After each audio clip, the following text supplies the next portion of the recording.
All right, folks, since you liked the one about the protein bar so much, I got a special treat for you.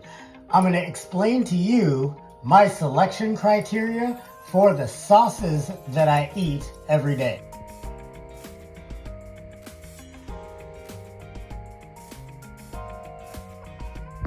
I don't do high fructose corn syrup if I can avoid it. Criteria for sauce selection.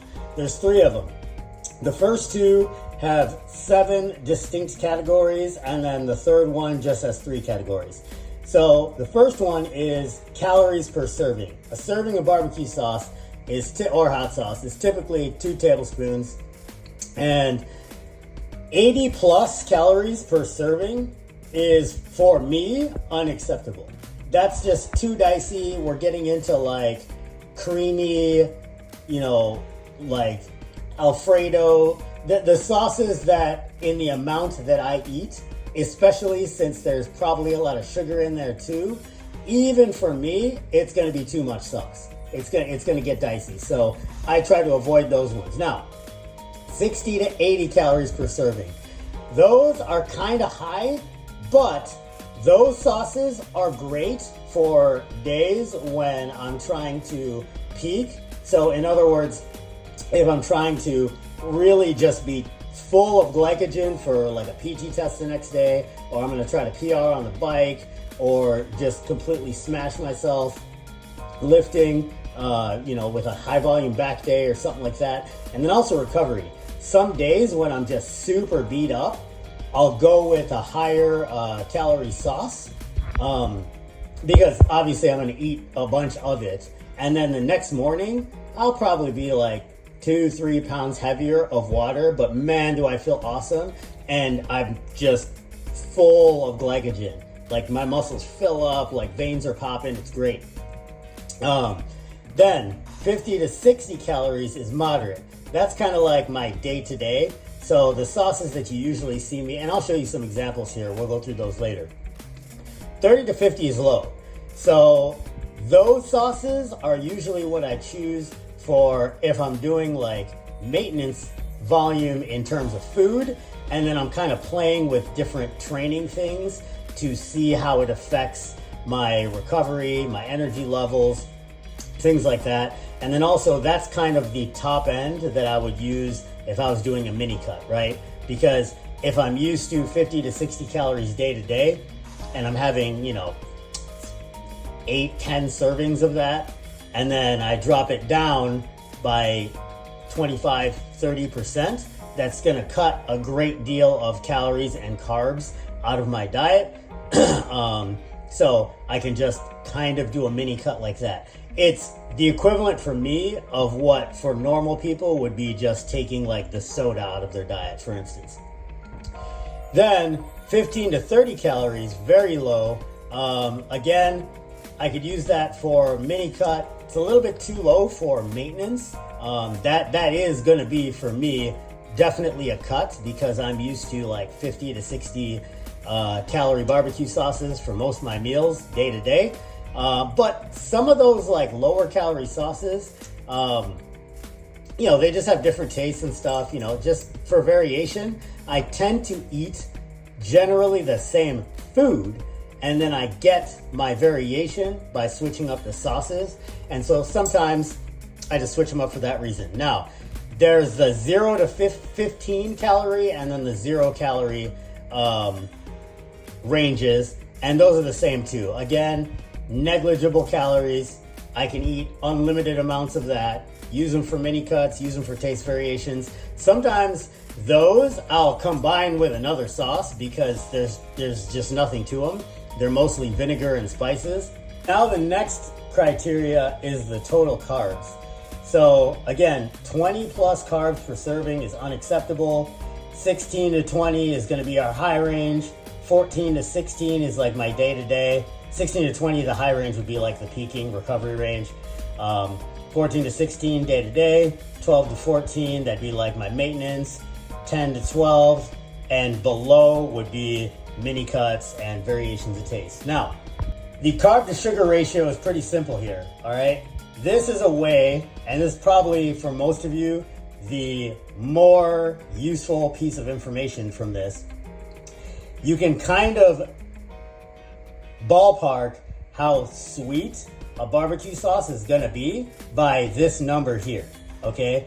So if you look at the carbs and then you look at the sugar, like the total sugar, not added sugar, but the total sugar, if the numbers are the same, so if it's like 20 carb, 20 sugar, it's gonna be really sweet.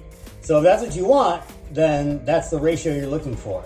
My preference is if the sugars are one value off of the total carbs. So like 16 carb, 15 sugar, that means it's gonna be on the sweet side, but it'll have some other kind of flavor to it. Like it'll be tangy or you know, whatever. So kind of more like a,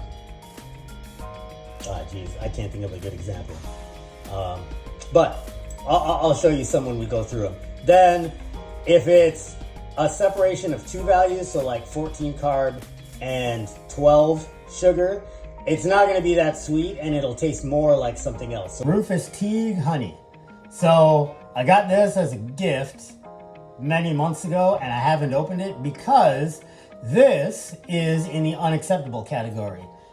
So it's 80 calories per serving, so that puts it unacceptable. Now, and then it's 19 carb, 19 sugar. So it's doable in terms of carbs and sugar, but the calorie count alone kind of puts it in the unacceptable range. And obviously because the carbs and the sugar are gonna be the same, this one you know is gonna taste really sweet. Next up for my day-to-days, I got these three guys here. I got the Traeger Sweet Heat, I got Rib Rack Original, and then I got the Kroger Simple Truth Organic Sweet and Spicy. Unfortunately, I don't have any more of my blackstrap molasses. I gotta get some tomorrow. If we do a label comparison here, we got for the Traeger 60 calories and then 16 carb, 15 sugar. So that's a day-to-day. Rib Rack, 60 calories, 15 carb and 14 sugar, so that's probably a better day-to-day. And then the Kroger Organic, we got 50 calories, 14 carb and 12 sugar. So this one's not gonna be as sweet, and in fact it isn't. Next category, what I would consider some maintenance ones. So we got the Kinder's Thai Barbecue, and then we got the Sprouts Original Barbecue. So if you look at the Kinder's, it's only 30 calories, so it's kind of at the bottom range of that maintenance category. 7 carb and 6 sugar. So not a lot of sugar, but kind of sweet for what it is. And then the Sprouts, we have 45 calories and then 11 carb and 10 sugar. So we got Kinder's Spicy Teriyaki, we got the Rouse Roma Tomato Ketchup, and of course, good old-fashioned A1 steak sauce. The Kinder's Teriyaki, similar to the Kinder's Thai Barbecue, but a little bit less across the board. So we got 25 calories, 6 carb, 5 sugar. The Rouse, it's a ketchup, and most ketchups are like this. 20 calories, 5 sugar, 5 carbs. So it's kind of sweet for a ketchup. And then A1 is 15 calories, 3 carb, 2 sugar, and most everyone's familiar with what A1 tastes like. And for an example of negligible but has greater than 0 calories, we got some Hawaiian chili pepper water, the Adobo Loco brand. Chili pepper water is better if you have it made by somebody, but this is pretty good for manufactured kind. So this is only 5 calories a serving, 1 tablespoon, and 1 carb, and basically no sugar. And then of course we finish off with good old-fashioned Cholula Original, which as you can see is zeros across the board.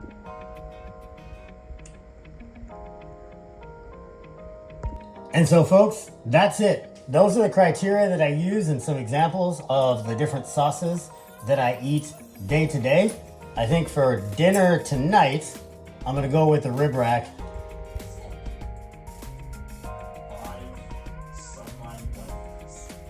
Stay in the fight, folks.